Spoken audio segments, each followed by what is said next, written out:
जनता चाहती थी कि हमारे इलाहाबाद बैंक से पिपलानी होते हुए एसओएस बालग्राम होते हुए खजूरी होते हुए 11 मील बाईपास को जोड़ने वाला हमारा ये बड़ा रोड, ये इसका चौड़ीकरण होना चाहिए, ये 4 लेन बनना चाहिए। क्योंकि इस क्षेत्र के पूरे क्षेत्र की लाइफ लाइन, जीवन रेखा अगर कोई रोड है तो वो हमारा यही रोड है।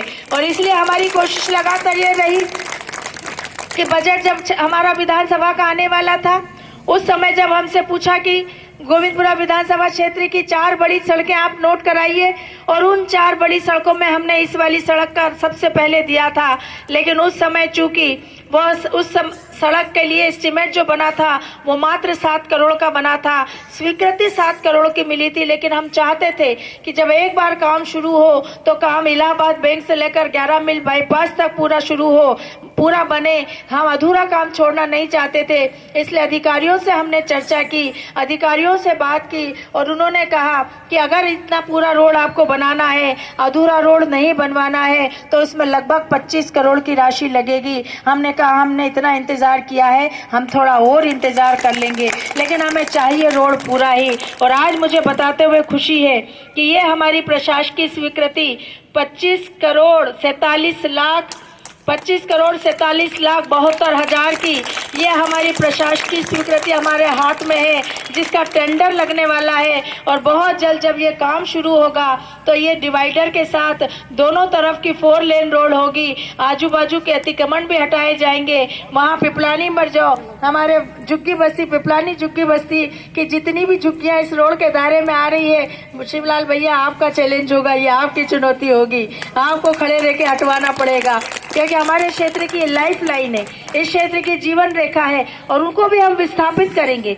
हम किसी को बेघर नहीं करेंगे। जितने लोगों को हम जो रोड की सीमा में, परिसीमा में आ रहे हैं, उनको हटाएंगे, उनको विस्थापित करेंगे। और यहाँ पर नाले पर जितने लोग बसे हुए हैं, इन सारे लोगों को भी हम विस्थापित करेंगे। किसी को बेघर करने का काम नहीं करेंगे, लेकिन रोड हम बनाएंगे पूरी, जो हमारी 4 लेन होगी। तो आपको बहुत जल्द एक बहुत बड़ी सौगात अब नए साल 2023 में भी मिलने जा रही है कि हम उसका बहुत जल्द भूमि पूजन करेंगे। और अगर हो सका तो हम हमारे प्रदेश के लोकप्रिय यशस्वी मुख्यमंत्री माननीय शिवराज सिंह जी चौहान के कर कमलों से वो भूमि पूजन संपन्न कराएंगे। इस क्षेत्र की हमेशा की एक बहुत बड़ी मांग जो हम अब पूरी करने जा रहे हैं, उसके लिए वास्तव में बधाई के हकदार कोई है तो आप सब हो। क्योंकि आप सबके लगातार प्रयास इस बात के रहे, आप सबका विश्वास हमारे साथ रहा, आपने धैर्य का, संयम का परिचय दिया, और आपके धैर्य और संयम के परिचय से हम लगातार प्रयास करते रहे। और आज हमारे प्रयासों को सफलता मिली कि 25 करोड़ की ये सड़क को स्वीकृति मिली, जिसको हम बहुत जल्द बनाना प्रारंभ करेंगे। एक और बड़ी समस्या इस क्षेत्र की हमेशा हमारे सामने रही कि हमारे इस पूर्वांचल और शिवलोक फेज 3 से पटेल नगर को जोड़ने वाला ये सड़क बनना चाहिए, ताकि हमें बहुत लंबा रास्ता तय करके ना जाना पड़े। और इसके लिए पूर्व में भी कई प्रयास हुए, और अभी भी हमारे लगातार प्रयास हो रहे हैं। और मुझे ऐसा लगता है कि अब जो हमारे प्रयास हो रहे हैं वो बिल्कुल अंतिम चरण में है। हमारे हरीश बाथवी जी भी आए हुए हैं, वह भी लगातार एसडीएम साहब से चर्चा में है। लगातार हम एसडीएम साहब से संपर्क किए हुए हैं। हमारे संजय शिवनानी जी भी लगातार एसडीएम साहब के संपर्क में है कि जितना भी अतिक्रमण यहाँ पर है वो सारा अतिक्रमण हटाकर हम इस पटेल नगर तक जोड़ने वाले मार्ग को सही करेंगे, उसका निर्माण करेंगे, ताकि इस क्षेत्र की ये बड़ी समस्या का भी हम समाधान कर सके। और इस क्षेत्र के लोगों को अगर पटेल नगर जाना हो तो इतना लंबा चक्कर घूम के ना जाना पड़े, बल्कि वो सीधे सीधे यहीं से जाकर पटेल नगर पहुँच जाए। तो मैं समझती हूँ कि एक जब सच्चा जनसेवक, सच्चा जनप्रतिनिधि आप चुनते हैं तो उसके लगातार प्रयास इस बात के रहते हैं कि हमें जनता की समस्याओं को दूर करना है। कई बार कोई मामले बहुत ज़्यादा लंबे खींचते हैं, उसमें बहुत सारी परेशानी आती है। और यहाँ पर बैठे हुए, यहाँ पर आए हुए सभी सम्मानीय जन यह बात बहुत अच्छी तरह से जानते हैं कि वास्तव में सरकारी कामों की प्रक्रिया बड़ी लंबी होती है। सरकारी कामों की प्रक्रिया में बहुत देर लगती है। कई बार तो अवरोध ऐसे आ जाते हैं कि वो कोर्ट का मामला आ जाता है, न्यायालय का मामला आ जाता है, जिसमें हमें विवशता के साथ अपने कदम पीछे करने पड़ते हैं। लेकिन उसके बावजूद भी हमारा प्रयास दूसरे विकल्प खोजने का होता है। यदि एक काम अवरोध हुआ है तो हम दूसरा विकल्प खोजकर दूसरा काम करें, दूसरी तरफ से काम करें, और लगातार प्रयासों से निश्चित रूप से कोई ना कोई रास्ता निकलता है। मैं आप सबको हृदय से धन्यवाद देना चाहूंगी कि आपने हमेशा हमारा साथ दिया है, आपने हमेशा हमारा सहयोग किया है, और यही कारण है कि आपका साथ, आपका सहयोग ही हमारा सबसे बड़ा संबल बना है। और आने वाले समय में भी हमारी लगातार कोशिश यही होगी कि हम इस क्षेत्र की सारी समस्याओं का निराकरण करें। जो बड़ी समस्याएं वो तो काम लगातार हो ही रहे हैं, लेकिन अब कॉलोनी की छोटी छोटी समस्याएं हैं, उन समस्याओं का निराकरण करना हमारी जिम्मेदारी है। इसलिए जितनी बहनें यहाँ आई हुई हैं, अपनी अपनी कॉलोनी की समस्या है, आपने तो अपनी बहन को पार्षद चुना है तो आपको चिंता करने की जरूरत नहीं है। एक बहन पार्षद है तो बहन की जल्दी सुनेगी, पहले सुनेगी। और बहन पार्षद ही नहीं, विधायक भी पार्षद, विधायक भी आपने बहन को चुना है, तो बहन विधायक, बहन पार्षद, तो समस्याएं आपकी बहुत जल्द हल होगी। उसमें आपको किसी बात की फिक्र करने की आवश्यकता नहीं। मधु बहन ने किया भी है कि आप जिक्र जरूर करिए पर फिक्र नहीं करिए, कोई फिक्र नहीं करना, हम हैं फिक्र करने के लिए। हमने ये जिम्मेदारी अपने सर पर लिए, हम अपने कंधों पर लिए कि क्षेत्र की समस्याओं का निराकरण करने की जिम्मेदारी हमारी है, उसे हर हाल में हम पूरा करेंगे।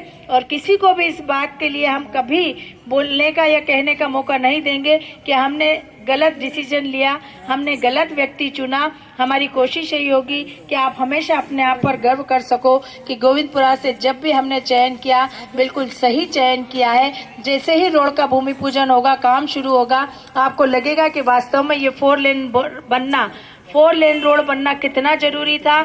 जैसे ही पटेल नगर तक इसकी कनेक्टिविटी होगी, आपको लगेगा कि वास्तव में इस क्षेत्र की ये कितनी नासूर समस्या थी जिसका निराकरण हुआ है। अब अगर शरीर में कोई नासूर रोग हो जाता है तो उसका इलाज करने में थोड़ा समय तो लगता है, कड़वी दवाइयाँ भी पीनी पड़ती है, और उसके बाद लंबा इलाज चलता है, लेकिन लंबे इलाज के बाद वो शरीर रोग मुक्त होता है। मुझे लगता है कि ये समस्याएं वास्तव में ऐसे ही नासुर रोग की थी।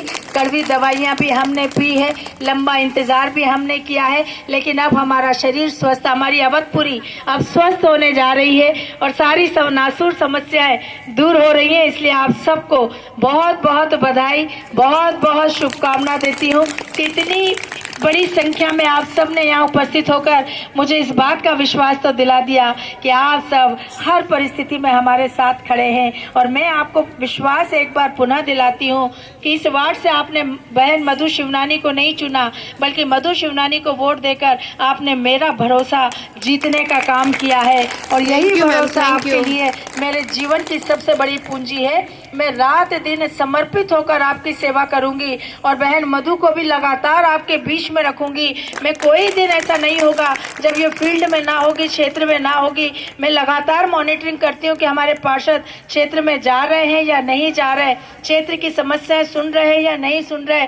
लगातार मैं लोगों से बात करती हूँ और चारों ओर से जब मुझ तक ये, मेरे कानों तक ये बात पहुँचती है कि नहीं नहीं हमारा पार्षद आया था, वो सुनकर गया है, वो बात करके गया है, तब मुझे लगता है कि निश्चित रूप से हमारे पार्षद सही दिशा में काम कर रहे हैं। और हम सबको इसी दिशा में काम करते हुए क्षेत्र की जनता की सेवा करना है, क्षेत्र का विकास करना है। ये मंत्र पूजनीय बाबूजी ने हमको दिया है, ये विचारधारा हमारी पार्टी की है। इस पार्टी में हम जिस पार्टी में रहते हुए हम काम कर रहे हैं, वास्तव में उस पार्टी के ध्वज को ऊपर रखना, उस पार्टी के चिन्ह को आगे बढ़ाना, यही हमारी सबसे बड़ी जिम्मेदारी है। इसलिए आप सबको आज के इस भूमि पूजन की बहुत बहुत बधाई देते हुए एक बार पुनः आपको विश्वास दिलाती हूँ कि किसी की बातों में गुमराह होने की आवश्यकता नहीं है।